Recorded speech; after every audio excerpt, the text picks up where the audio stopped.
Hey guys and welcome back to Daily Fix Guide. Today I will show you how to recover your DoorDash deactivated account. So, the number one way is reviewing the reason for deactivation.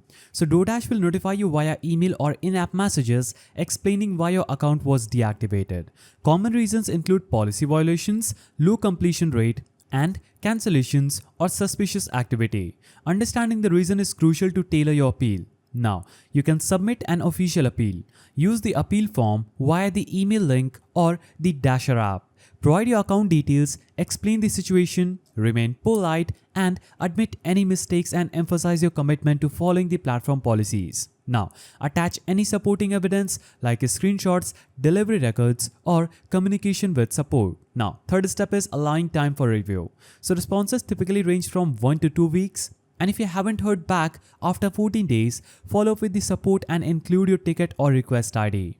If your first appeal is denied, don't panic. It's okay to appeal again or inquire further. Some dashers report successful reactivations after a second appeal.